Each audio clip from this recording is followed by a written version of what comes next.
Solamente haciendo una aclaración para la gente que ha hecho comentarios sobre el video de bienvenida a Conan O'Brien, porque han habido de todo tipo de comentarios, buenos, no tan buenos. Entonces simplemente quiero que sepan que no hay ninguna pretensión. Fue algo muy sencillo hecho para mi canal de YouTube. Y caballero, pues buenas tardes, 10 horas 10, es la quinta vez en la que le digo. No, pero tantito, y le pido que salga, Conan. Muchas gracias. Conan. Ya lo... En la luna, con Jesús Guzmán.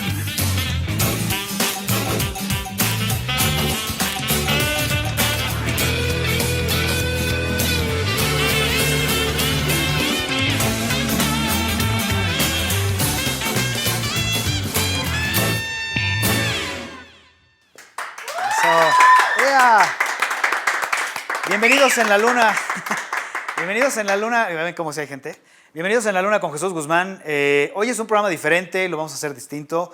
No es el monólogo habitual donde yo salgo y les digo noticias con remates chistosos, que además de nada sirve porque nunca nadie se ríe.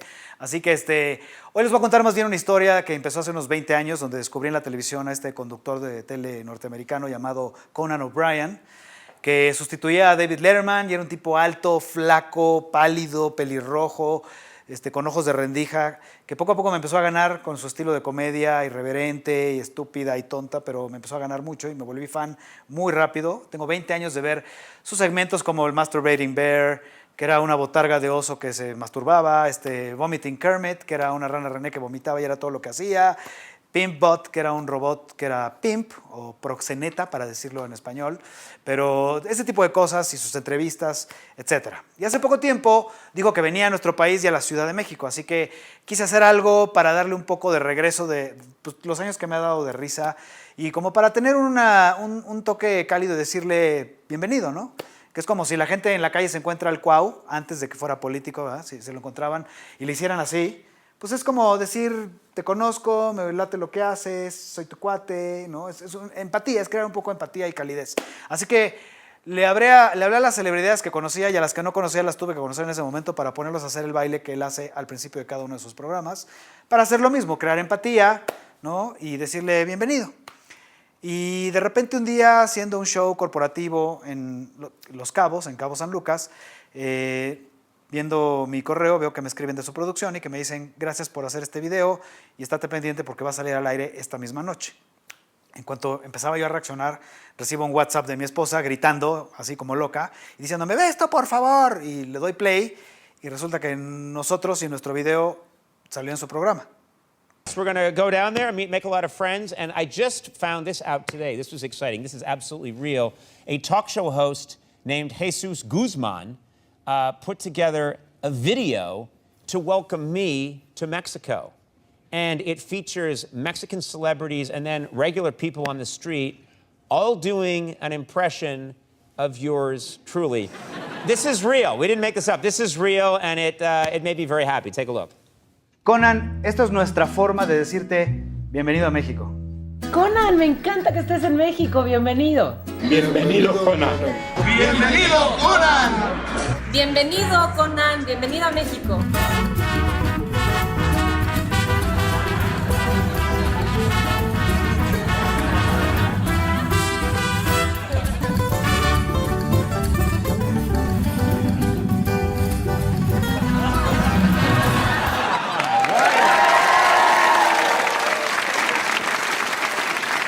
Why is that the international symbol? It's my own fault that that's the international symbol. You brought it on yourself. I brought that on myself. Yeah. I can't blame them. I do thank everyone involved in doing that, and I love the spirit. It was great, yeah. That was really sweet. Y después de esto, aparte, bueno, quiero dar las gracias a toda la gente que participó en este video y que se prestó y que se grabó y nos mandó el video, porque no había mucho tiempo cuando él dijo que venía y anunció que el programa sería el 1 de marzo, entonces había como 2 semanas de tiempo, pero todo el mundo se grabó y lo mandó. Y resulta que ahora vinieron a México y me llamaron y me invitaron a estar en el programa, en las grabaciones, haciendo un poco de stand-up para abrir el show y animarle un poco al público y dejárselos calientitos para la grabación que venía después. Así que fueron 2 días de convivir con su gente, lo cual quedé fascinado de conocerlos porque todos, la buena onda y la mejor vibra, especialmente Conan y de ahí para abajo con todos. Así que pues tuvimos la oportunidad de poner el escritorio y sentar a algunos de ellos y platicar con ellos. Así que este es nuestro programa de En la Luna con Jesús Guzmán con Conan O'Brien.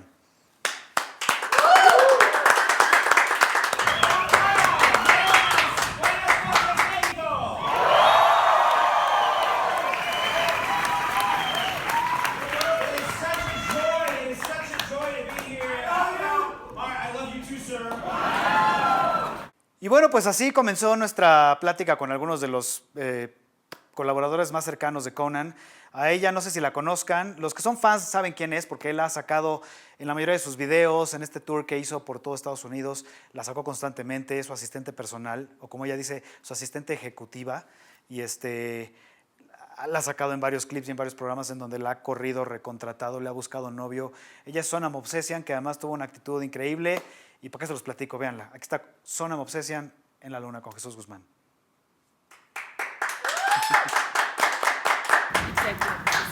Executive assistant sounds better, yes. Acción. Presidential assistant. Estamos con Sona Movsesian, executive assistant of Conan O'Brien. Hello, welcome to the show. It's so good to be here. Thanks for coming to Mexico and for coming to our studio. It's a little small. Oh yeah, but, thank you for having us. No, it's great. So, how do you like Mexico so far? I love Mexico. This is my first time in Mexico. Your first time? Yeah. First time in Mexico. Where are you I went from? Los Angeles. Okay, but where's your name and your last name from? I'm Armenian. Armenian. Yeah, Okay. I'm Armenian, and I'm born and raised in LA. Lived there my whole life. Okay. Never been to Mexico. Having us next door. Next door. Next Right door. next door. Yeah, and we used to go to San Diego, and then my friends would just drive over to Tijuana, but I never, for some reason, just You never didn't go to went. Tijuana either? Never. Okay. But look, your boss is I know screaming. his voice haunts me everywhere I go. He wants to be the star of this interview. Not yet, Conan. Okay. He heard somebody else was doing an interview, and he's like, "I'm gonna interrupt it." This is about me. It has to be about me. So, how is it working with Conan? Because we've seen you on the videos, and the movie, well, the tour. Yeah. How is it? Is it as fun as it looks? It is as fun as it You looks. can tell the truth. He's not going to see this. No, he checks on everything anyone says about. No, I'm kidding. He doesn't. It is as fun as it looks. He's a really fun boss. He's always trying to make me laugh.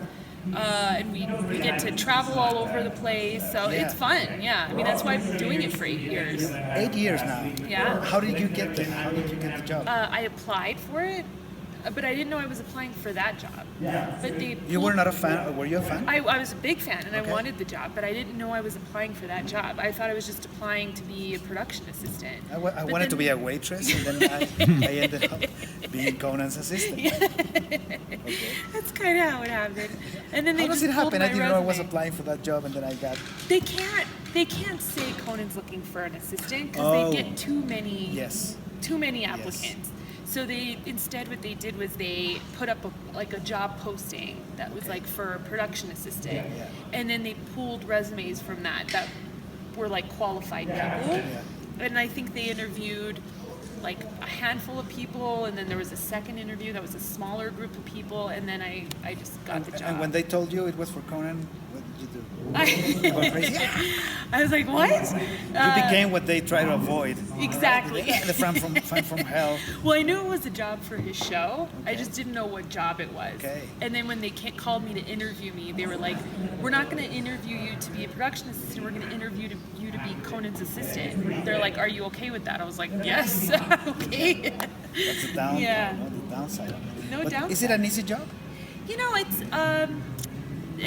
it's not a hard job. It's not like it's difficult, but you know, I mean, you get stressed out about things that, you know, after you look back on it, you're like, why did I get stressed out about something that's small?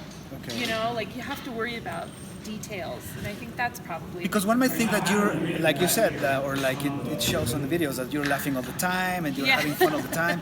Is it like that? What's the hardest part of your job? Probably just making sure he's happy and content, you know? I mean, you have to like take on somebody's not feelings, but you kind of like if Conan's having a bad day, then I'm having a bad day. Okay. You know, it's kind of like that. Yeah. But for the most part, I mean, I usually laugh and smile all the time. It's not that hard. Naturally. Yeah, naturally. And how is he like? Like, you know, like when you talk about rock stars, Yeah. they go to their dressing rooms and they want to have, I don't know, elephants, pink elephants, and blue M&Ms. And He how's likes Conan zebras. What No. does he like? He likes zebras. And to be alone with them. No. Yeah. No, he to be alone with them. Yeah, no, I hope not. No, he's very low maintenance. Very, very low maintenance. And I think he's low maintenance because he comes from a non-show business background. Like Okay. he's, you know, But he's been in show business like 24 years or so. He has, but he also started when he was like 30. Yeah. You know, before that he was a writer. Tell us something about him that maybe nobody knows. He knows so much about U.S. presidential history Okay. that I think that was the most surprising thing. Like when we went to, you know, when we go to like museums, like when we went to Illinois, he knows where Abraham Lincoln, you know, grew up. He knows everything about some of these presidents. He knows everything about He stopped here and Theodore smelled a Roosevelt. flower. Exactly, Yeah. exactly. And Details. he'll stop the car for going somewhere, and he'll be like, "I need to look at this place because this is where Abraham Lincoln went to school, or this is where Roosevelt like did Wow. something."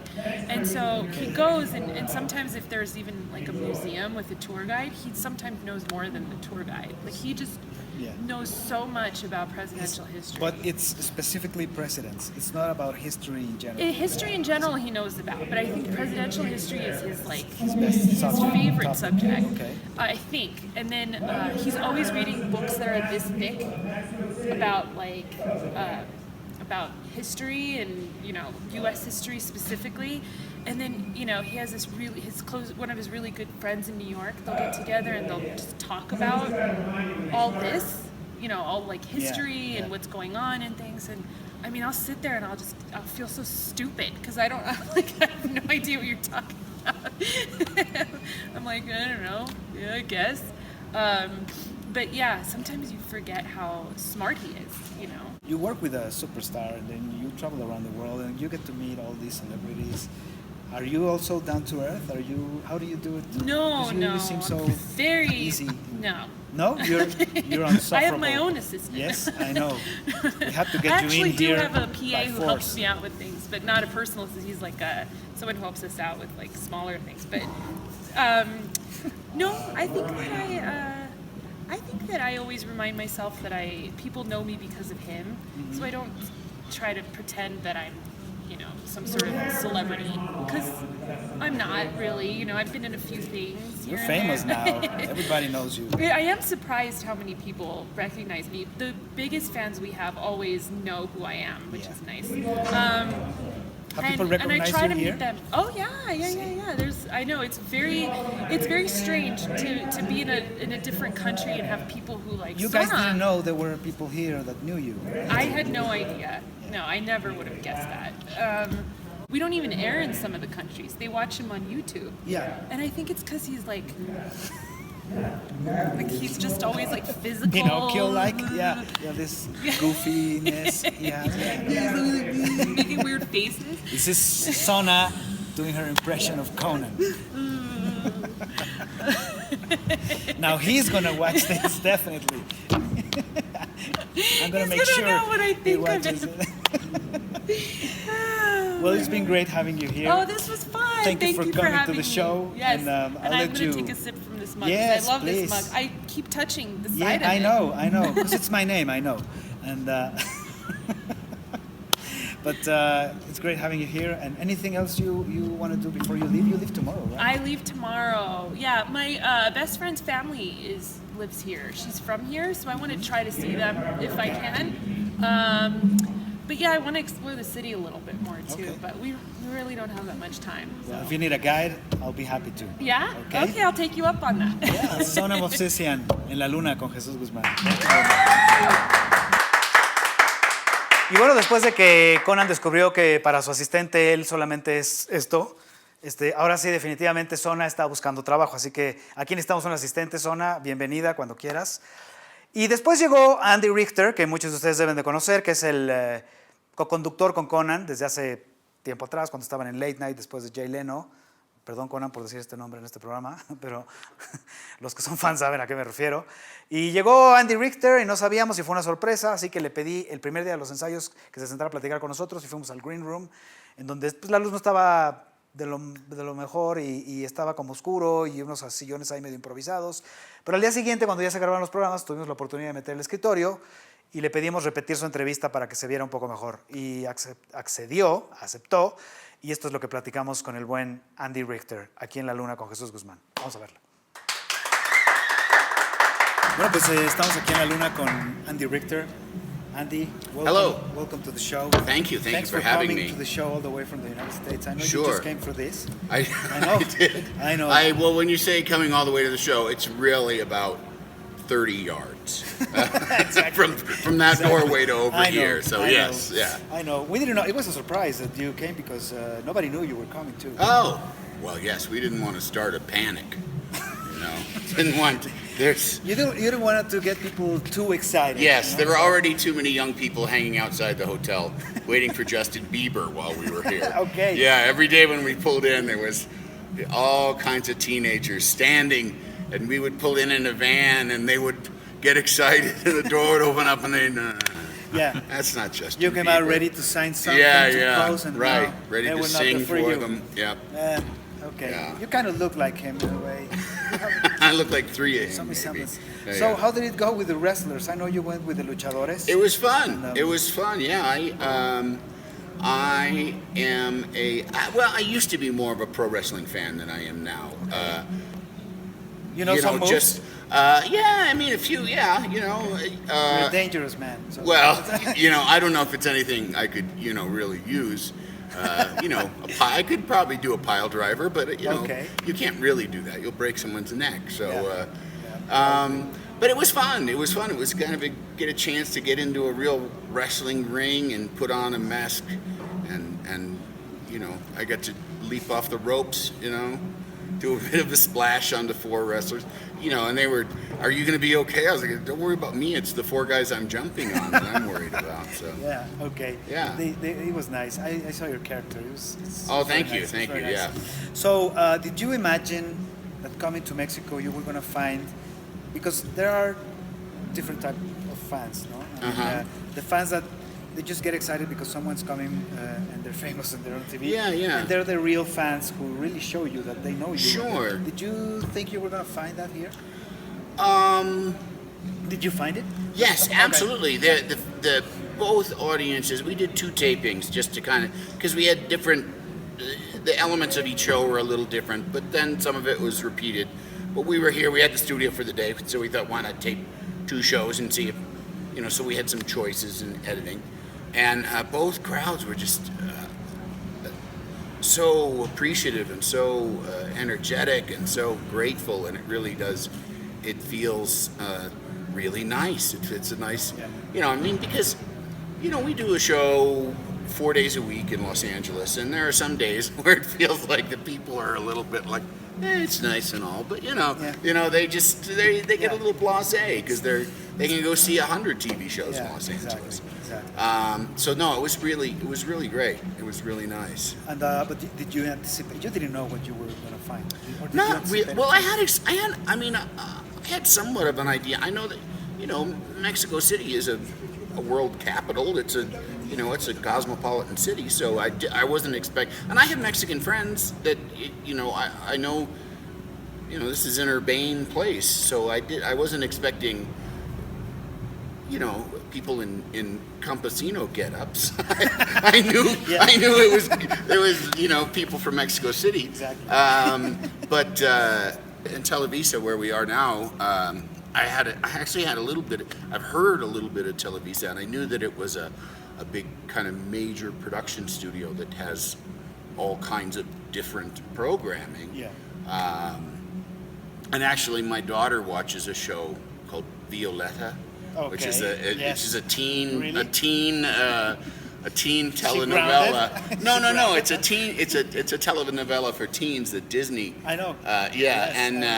The Disney co-authors, and so she watches it in the English translation. It's dubbed in English. Dubbed, yes.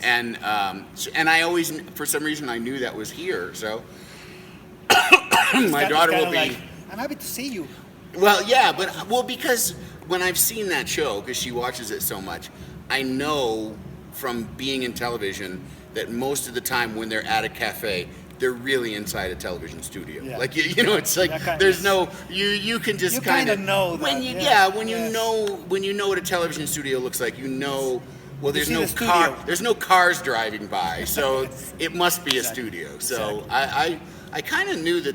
I didn't know it would be as big as this is, but it's an impressive place. We're glad you like it. We were talking yesterday, and I told you because I'm a fan of your work, and Thank you. I like what you do very much because I've never seen like a co-host do and nail it, the job the way you do. Because, thank you. Like I was telling you, it's like you know when to speak, and every time you open your mouth, it's like you fly it out of the park. Well, thank you. You make it seem very Not every easy. time, but almost every time. But I've been doing it a long time. That's you make it one look thing. easy. And it must not be an easy job, is it? No. In one sense it is, but in one sense it is because it's kind of suited to me, and I've been doing it long enough that it should be somewhat easy. I mean, and I'm not loading trucks. I'm just sitting on TV and talking. So it's it's not a lot of exertion. But you gotta have wit, funniness. Yeah. Oh, I mean, yes, you have to.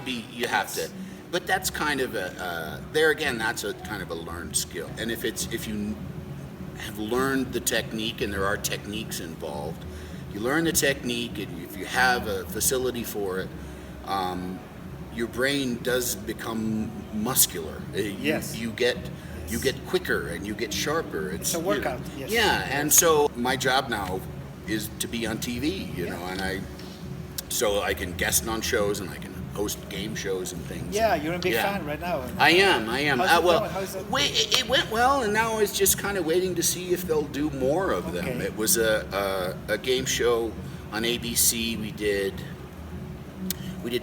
did 6. There was a pilot episode that was shot on a different set that I don't think they'll show, and I forgot and something. we did. I'm sorry. Oh, that's This all right. was missing, No one's heard a word we said. No one knows what we're saying. No, there's no sound. So can we start all over again? Oh, nope.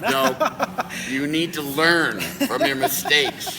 But yeah, so it's a game show that's basically, for those who haven't seen it, it's a quiz show between a celebrity and their super fans, and the quiz is about the celebrity, and the joke is. Yeah. Well, the point of it is that the fan, Knows more.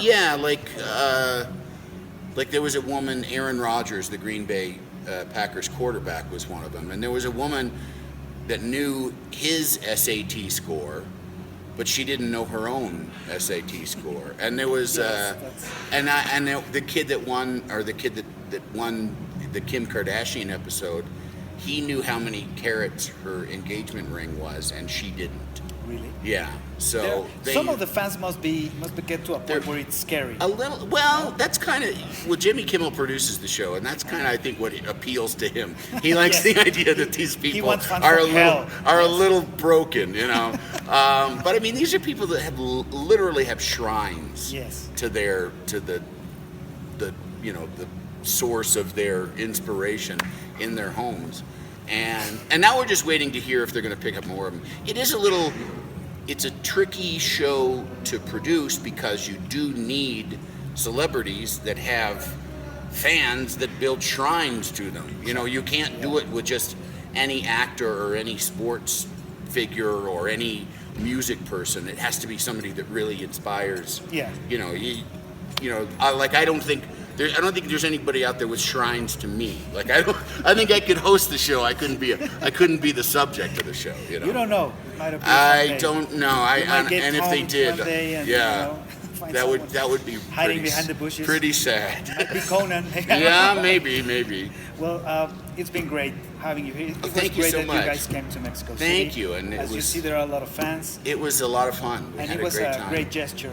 You doing these particular moments. Yeah, well, thank you very much. Well, it felt I don't know if necessary, but it certainly felt helpful. It was helpful. Yeah, it felt like there is so much tension and animosity, and it doesn't seem necessary. Yes, it seems like it could just be friendly and collegial. And it also shows the people here that it's not everybody's opinion over there. No. Yeah, I think it's. I would venture to say a pretty small minority of people who really have,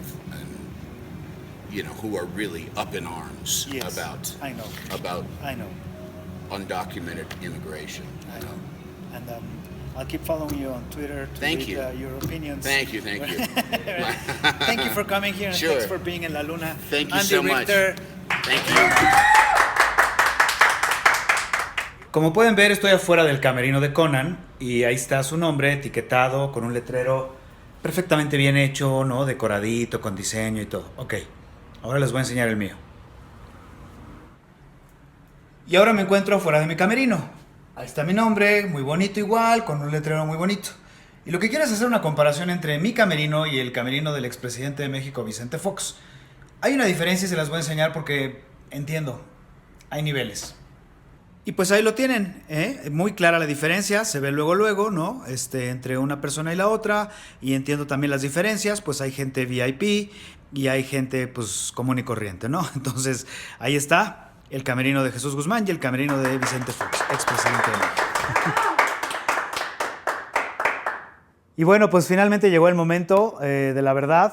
Fue un reto, fue un momento muy importante en muchos sentidos, fue un encontronazo de emociones por todos lados y aparte fue muy breve porque estaban entre grabación y grabación, se grabaron 2 segmentos para de esos 2 hacer un solo programa y en medio de esos 2 segmentos cuando nos estábamos sentando a comer con la hamburguesa en la boca llegó un asistente y nos dijo, ¿pueden hacer ahorita Conan? Y aventamos la hamburguesa, salimos corriendo, había presión por todos lados, había prisa, había que seguir grabando, así que nos dieron pocos minutos. Pero finalmente Conan me dio una lección en todos los sentidos, se sentó en la silla del invitado, está conmigo en el escritorio, alguien que no debería ni siquiera de sentarme en su escritorio, se sentó en el mío y tuvimos chance de compartir estos minutos con él. Esta es la entrevista con Conan O'Brien en México. Pues señores, estamos en la luna con Jesús Guzmán y aquí está, en México, no lo prometimos, pero sucedió. Está con nosotros Conan O'Brien, en el programa. Wow. I'm clapping for myself because there's nobody here. Please sit down, please. Please. No Crazy. right now. Please. Yes. How are you? How are you? Really tall. Yeah, Really tall. I'm taller than people think. You make my desk look tiny. Your desk is pretty tiny. It is. This is a very beautiful desk. I like how efficient it is. It works, yeah. It takes me places. Yeah. How do you fly? I want to thank you. First of all, you made a very funny video that's very popular in the United States that helped get the word out about us coming to Mexico. So thank you. That was very nice. How did you get to see it? How did it get to you? The people on my web team who are very good. We call them the nerds. Okay, yeah. They found it and they said, you've got to see this. It's really funny. So we showed it on the program. Okay, wow.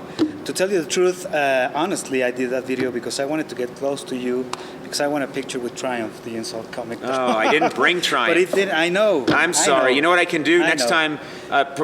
We always worry about going through customs with Yes, Triumph. I know. He has made so many people angry. I know. And in these times of tense relations, I worry about them zipping open a bag and there's Triumph, and maybe the guy doesn't like Triumph, and then I'm kicked out. Okay. And you just did your first show. Yes, here. yeah. How did it go? How did you feel? It felt great. It felt terrific. The audience, shows are really helped 60 to 70% by the audience, and the audience is all people from all across Mexico. Yeah. Not just the city, but from all over the country, and they were amazing. Just great energy. Yeah. And they liked the jokes, and they had a good spirit, and I thought they made the show. They were so terrific that they made it a good show all the way through. You were face to face with the Mexican people. Did you know you had this many fans here? Did you know you were going to find this? No, I didn't, frankly, and I'm sure that we've picked up some fans. I'm sure there's some people maybe that weren't that aware of me, and they've heard what I was trying to do, and so maybe they became fans because of that. But there's a lot of people in the audience that seem like they're longtime fans, which is nice. They know you. They've seen you ever since late night. They know Sona. Yeah, very good. everybody knows Sona. Wherever I go, my assistant Sona, people say, "Where's Sona? Where's Sona?" I say, "What's wrong with me?" You know? Yeah, I know. She's in the bar because that's where she hangs out. Exactly. So you came to fix things between Mexico I and didn't. the United States. Did you fix something? I don't know if I came to fix something or break it a little more.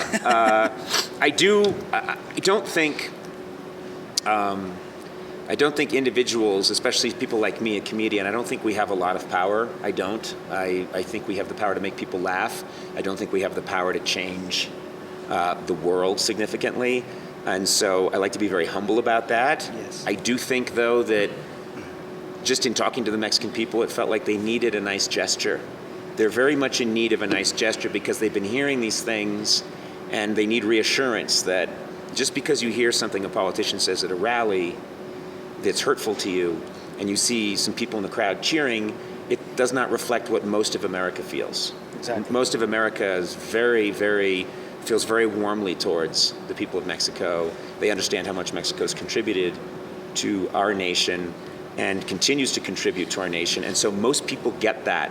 Don't be fooled by what you see on some rallies. I understand that it hurts the feelings of the Mexican people, but they should know that it does not reflect how America feels. And like you were saying yesterday, if a lot of people did this, like you starting to turn, to look at Mexico and come and pay attention to, things could change. Yes. Little by little. No, Yes. It's actions and not only words. It doesn't even take that much. If we would like to show through our program is look how fun these people are. Look at the good humor. Look at all of the adventures I had. Look at how culturally rich the city is. The city also has, I think it's like 160 museums in this city. Yeah. Absolutely unbelievable. There's such diversity here in culture. There's so much happening. There's so many artists. People are very outspoken. The colors are beautiful. Yeah. I keep talking about that. You see the colors that the women wear.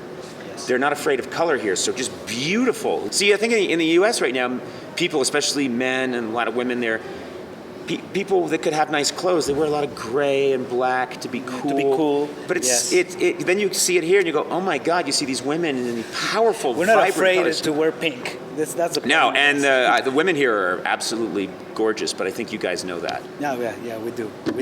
And it's a good thing you did. You came, and it was you because. Well, you've become. I've always said this. You've become kind of a legend because of nobody has your resume.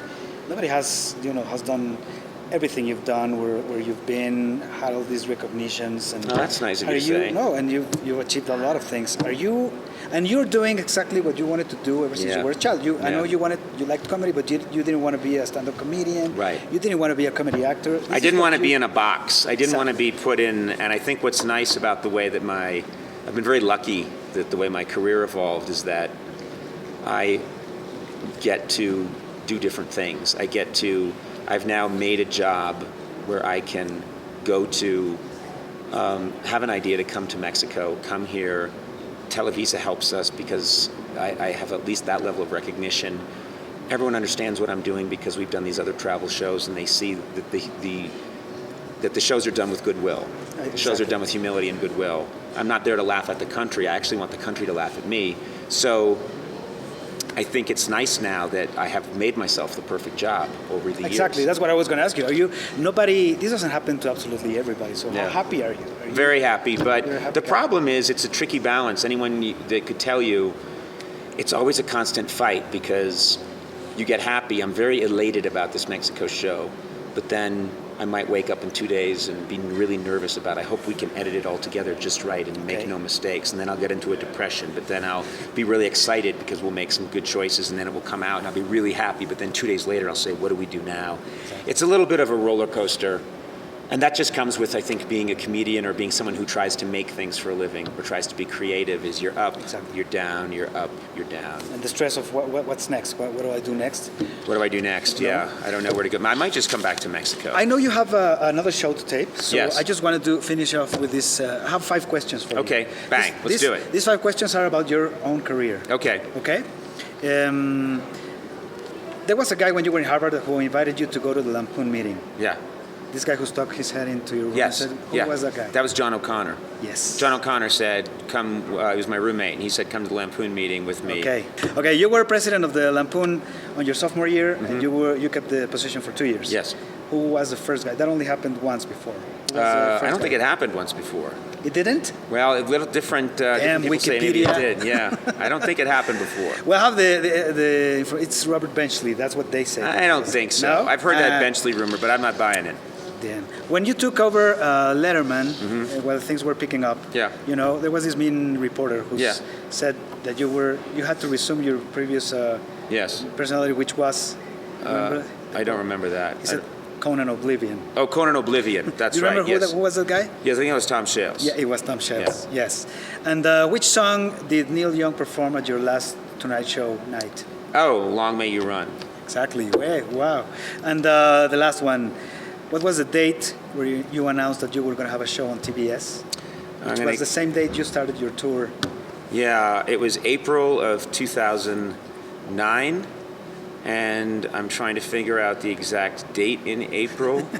And You're cheating. You're looking at the sheet. No, I'm not. I'm not looking at the sheets. I know it was not. I know it was the. We started the day was no. I know. Okay, yeah, it was. I think it was April 12th. Yes, it was April 12th. Yeah. Well, thanks for coming to Mexico. Thanks for being here. I'm gonna go tape. We're taping 2 shows and then edit them together to make 1 show. And we're gonna have so much extra that there'll be a ton on the web. And it's going to be all good stuff. Sometimes the extra stuff on the web, not so good. This is all going to be amazing. Yeah, it's just because we can't fit it all into 1 hour. Thanks for coming to Mexico, and especially thanks for doing this, because you didn't have to. No. You're a good man. You helped me out. You're my friend, so thank you. Thank you very much. Conan O'Brien, everybody. Great, everyone keep plotting. Yeah. Thank you very much. I'm going to run. Pues ahí lo tienen, Conan O'Brien en la luna con Jesús Guzmán. De verdad no saben el agradecimiento que tenemos todos en esta producción, tanto con la gente de Televisa como con la gente de Conan y la gente de TBS, pero especialmente la gente de Conan O'Brien, todos los que se presentaron, a él, a Mike Sweeney, a Sona Movsesian, a Jeff Ross, su productor, etcétera, etcétera. Así que también aquí a Andrea Salas, a toda la gente que estuvo detrás de nosotros, ¿no? Aquí me están haciendo ya señas de cosas que no entiendo, pero bueno, dígalo con mímica. Este fue nuestro programa de Conan O'Brien con Jesús Guzmán, en la luna con Jesús Guzmán, y a final de cuentas, pues todos ellos vinieron a México por una simple y sencilla razón, que es esta.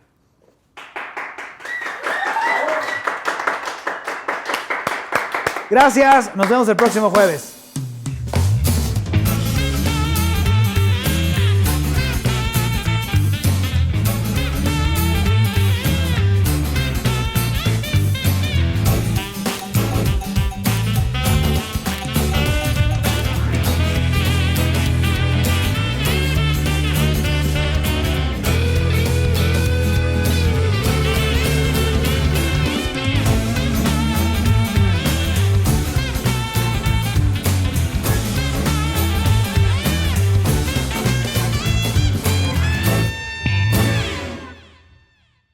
Si les gusta lo que están viendo, suscríbanse, denle like a los videos. Estamos todos los jueves a partir de las 8 de la mañana subiendo nuevo material. Y síganme en mis redes sociales. Twitter es @soyjesusguzmán, Facebook es Soy Jesús Guzmán y mi cuenta de Tinder es... Ok, nada más síganme en Twitter y en Facebook.